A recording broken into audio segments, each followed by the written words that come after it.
El proppassat dissabte, dia 20, el monestir de Santa Maria de Bellpuig de les Avellanes va acollir l'acte de commemoració del 850 aniversari de la seva fundació, l'1 de febrer de 1166.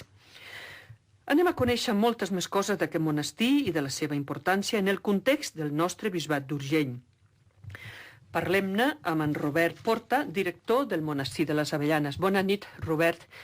Bona nit. Gràcies de debò per fer-se present aquí als estudis de Ràdio Principat per parlar-nos d'aquesta joia que tenim al nostre bisbat d'Urgell.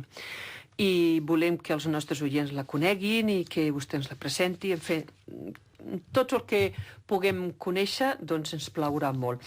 I per tant, la primera pregunta que li faríem és que vulgui presentar-nos aquest monestir, la ubicació, els fundadors, el moment històric, la funció en el passat, una mica tot això. Sí, bé, moltes gràcies primer de tot per convidar-nos. El monestir de les Avellanes, o el seu nom complet, no? Santa Maria de Bellpuig de les Avellanes, és un monestir que ha arribat al 850 aniversari, per tant ha estat dintre dels grans monestirs catalans, sobretot de la Catalunya Nova, que neixen en el si de la reforma gregoriana de l'Església a partir del segle XII, amb la diferència aquest nostre monestir que va ser el monestir del comtat d'Urgell, la casa espiritual principal del comtat d'Urgell i, a més, l'única abadia premonstratesa de tota l'antiga corona catalana-aragonesa i, per tant, també de Catalunya. Els Urgell van promoure molt aquesta ordre religiosa. Sí, explica'ns una mica, molt breument, per situar els oients, que ja ho saben, però sempre va bé de recordar-ho, aquesta ordre, sisplau. Sí. A veure, els premonstratesos serien una ordre molt similar al Cister, neixen de fet de la mateixa diguem-ne, al segle XII, del mateix moment, però són molt forts al nord i centre d'Europa, mentre que a la zona mediterrània no arriben amb tanta força com va arribar aquí el Cister, no? Llavors, quan arriben a la península, arriben en el context de la Reconquesta i ajuden als comtes, al comte de Barcelona i també al comte d'Urgell. Com a recompensa sempre els donen territoris i espai on poder ja difondre la seva espiritualitat i on poder cristianitzar les noves terres conquistades. En el cas del comtat d'Urgell, ells van tindre, els comtes d'Urgell els van donar aquest espai entre la capital Balaguer i el que seria la seu d'Urgell aquí, no, al bisbat, aquests terrenys intermitjos, no? El monestir de les Avellanes neix de la mà dels comtes d'Urgell i del bisbe d'Urgell. No hem d'oblidar que és un monestir que depèn del bisbe d'Urgell i a partir d'aquí el que fan és començar a expandir. L'època medieval serà l'època de major esplendor d'aquest monestir, on arribaran fins a Mallorca. A Mallorca fundaran Bellpuig d'Artà. De fet, és una casa que fundarà altres filials premonstrateses a nivell de Catalunya.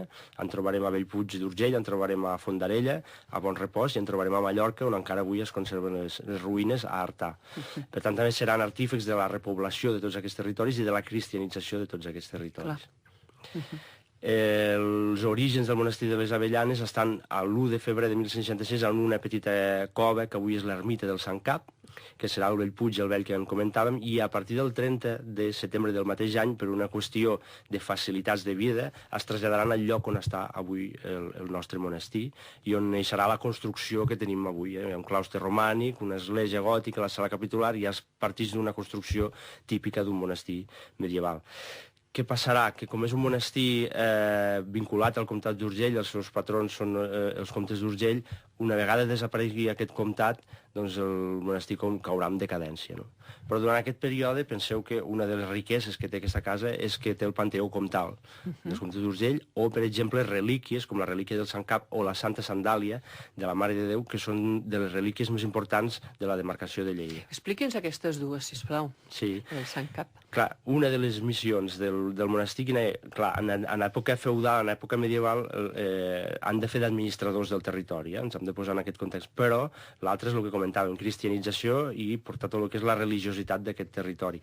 Un dels elements importants són les relíquies, que es valoren molt en aquells moments i arriben a partir de les guerres a Terra Santa, relíquies, la Santa Sandàlia de la Mare de Déu, penseu que era una relíquia, suposadament la sabata de la Mare de Déu, per tant això és molt important i la gent li tenia devoció no només de l'entorn, sinó a nivell internacional. Penseu que els principals reis espanyols, sobretot els àustries, li tenen una gran devoció amb aquesta relíquia. I el Sant Cap sí que és una relíquia més popular, que seria les restes de la relíquia del fundador del monestir, Joan d'Organyà, que la gent ja en vida li tenia devoció i una vegada mort doncs, el que fa és agafar la relíquia i demanar-li doncs, les seues rogatives, que plogui, que curi el mal de cap, que és una de les més conegudes, i aquesta tradició es manté fins avui en dia. La relíquia es perd, a la Guerra Civil desapareix, però la tradició, sobretot a través del poble de Vilanova de la Sal, es manté encara avui en dia.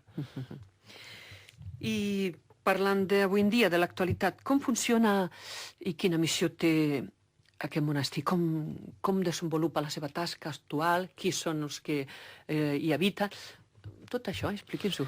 Bé, el monestir de les Avellanes, si fem aquest recorregut històric, una vegada passat aquesta etapa medieval, sobreviu a aquesta decadència i arriba el 18, on viu una segona renaixença, però des d'una altra perspectiva. El 18 és un dels focus més importants de la il·lustració a Catalunya i allí s'hi forma el que s'anomenarà l'Escola Històrica de les Avellanes. Hi ha tot un conjunt d'abats que han passat per la Universitat de Cervera, que seran Finestres, Caresmar, Pasqual, Martí, i aquests seran grans historiadors.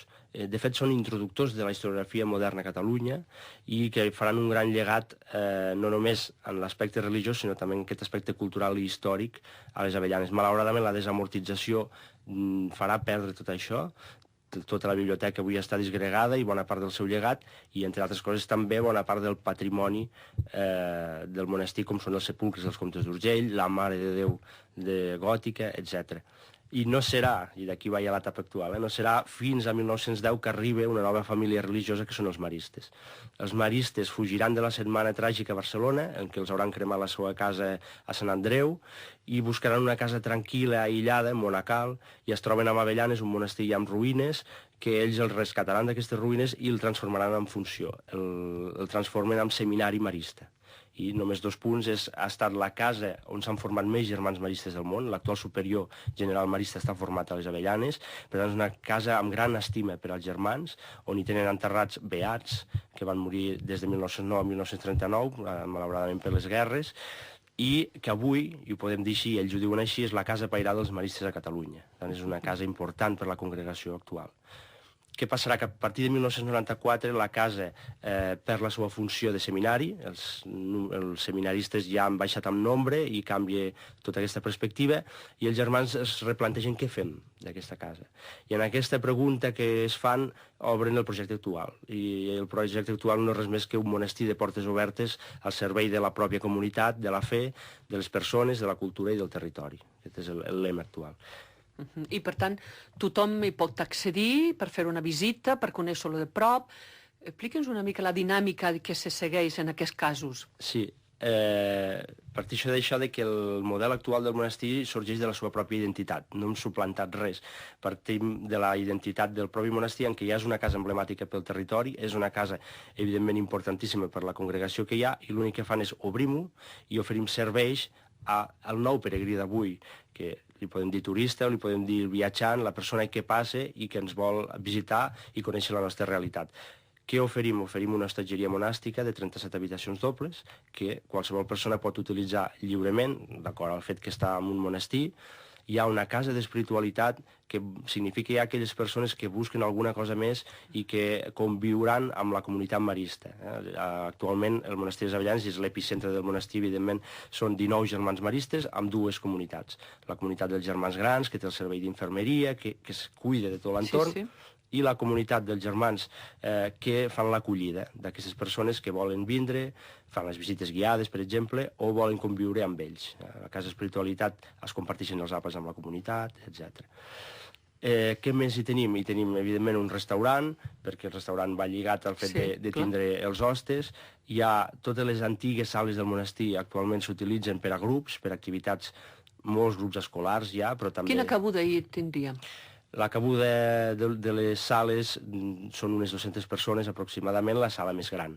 I després hi ha 11 sales diferents amb diferents capacitats i diferents formats, però acollir grups molt diversos, també. El que diem, les habitacions són 37 habitacions dobles, la casa d'espiritualitat són 14 habitacions, ja és una cosa més reduïda, i després tenim, no oblidem, la Casa de Colònies. Els maristes són una formació dedicada a la infància i a la joventut, que es va obrir als anys 70 i que té una capacitat per una 80 de persones. A tots aquests serveis s'hi suma també que els maristes deixen el seu llegat de patrimoni documental, el seu arxiu, al monestir de les Avellanes, i per tant l'arxiu del monestir actualment és l'Arxiu Històric Marista, i a partir del 2008 s'hi suma l'Arxiu Gavina, el Centre de Documentació de Cultura Popular i Religiosa de Catalunya. Que interessant. Algun altre dia podríem parlar d'aquest arxiu, si a vostè li sembla? I tant, perquè només donarem detall. L'Arxiu Gavina té fotografiades totes les esglésies de Catalunya. Oh, que bé. Doncs ens ho explicarà un altre dia? I tant, sí? encantat Doncs de el tornar. convidem. I ara, per últim, ja perquè el temps se'ns tira al damunt, quins actes més s'han previst per a celebrar aquest 850 aniversari de la fundació del monestir? Sí, com hem comentat, aquest febrer, coincidint amb la data inaugural, vam fer l'acte simbòlic amb l'aplec del Sant Cap, aquesta tradició que encara es manté. El dia 20 vam fer l'acte commemoratiu amb les autoritats civils i religioses, i a partir d'aquí diferents actes ja vinculats a la vida pròpia del monestir, que són activitats religioses, evidentment, activitats culturals, també activitats esportives, musicals, i tot això que anem fent. Per exemple, hi ha les jornades d'història a finals de juny, que ja en portem 7, sobre història de l'Església i la religiositat, on venen professors internacionals. I se sap ja de què anirà aquest any? Sí, aquest any el tema és... Anunciu, sisplau. També podríem tractar en un altre programa, si li sembla. Cultura i coneixement als monestirs medievals. Sí, el tema de les jornades ho podríem parlar perquè ja han passat més de 300 alumnes en aquestes jornades després de 7 edicions. No?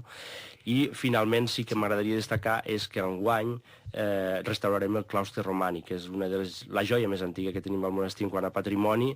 Hem aconseguit l'1% cultural i per tant podrem restaurar aquesta obra, però farem un obert per obres, és a dir, el monestir continua a la seva vida normal convivint amb aquestes obres de restauració. Doncs, malauradament, ho hem de deixar aquí perquè vostè és una font de coneixement impressionant, de debò, Doncs, de nou, moltíssimes gràcies, enhorabona, moltes felicitats i endavant. Moltes gràcies.